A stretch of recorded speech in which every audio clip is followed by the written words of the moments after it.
This is my presentation on Carrie Chapman Catt. So this slide is a little bit about the time period she lived in and some of her personal life. So Carrie was born with the name Carrie Clinton Lane, Lane being her maiden name, to Maria Louisa Clinton and Lucius Lane. She was born on January 9th, 1859 in Wisconsin, and she died due to a heart attack on March 9th, 1947 in New York. She went on to marry Leo Chapman, who was a newspaper editor, and shortly after he died, she remarried and married George Catt, an engineer, and this gave her the common known name of Carrie Chapman Catt. She then attended Iowa State University, she got her bachelor's in science, and she was the only female in her graduating class. A few of her jobs she was a dishwasher, she worked in the school library, anything to make means. And then she also founded the All Girls Debate Club.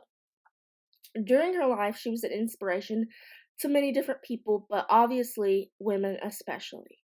She lived during both world wars, and these wars really influenced her efforts in the women's suffrage movement. Because women could not serve their country in the positions such as military combat, they were stuck in manufacturing jobs, agricultural jobs such as working in factories, or medical facilities like being a nurse or a doctor. And this is a photo of her as a little girl. Catt's role in women's suffrage. Her main purpose was to win women's right to vote, which is women's suffrage. She served as the president of the National American Women's Suffrage Association, and she founded the League of Women Voters, as well as the International Women's Suffrage Alliance, which is also known as the International Alliance of Women. At some point, it was renamed. She campaigned, held conventions, she organized events, and she worked closely with other women suffragists such as Susan B. Anthony, Lucretia Mott, all those women you think of when you think of women's suffrage.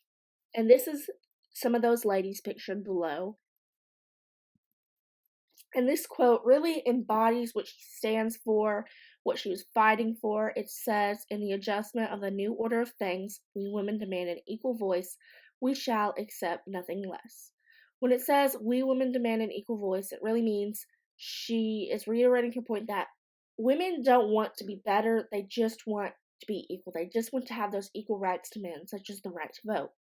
And when she says we shall accept nothing less, she means women suffragists are not going to stop their fight until they get not only what they want, but what they need.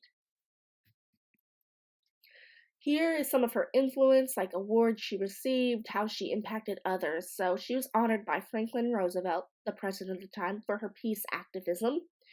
She was inducted into the National Women's Hall of Fame. She received many honorary doctorates from many different colleges. She received the Chi Omega Award from Eleanor Roosevelt, and her face was put on stamps like the one below, which is a U.S. postage stamp, and on the left is Elizabeth Stanton. On the right is Lucretia Mott, and in the middle is obviously Carrie, and those were kind of the women's suffragists at the time. And then she also has a statue in Centennial Park in Nashville with other women suffragists.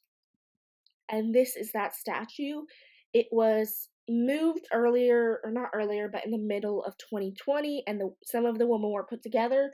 So pictured here is Ann Dallas Studley of Nashville, Frankie Pierce of Nashville, Abby Crawford Milton of Chattanooga, Sue Shelton White of Jackson, Tennessee, and then obviously Carrie was not from Tennessee. She was born in Wisconsin, but because she came to Tennessee to spread the women's suffrage movement, she was important enough to be pictured or made a statue of in Tennessee with these other ladies from Tennessee.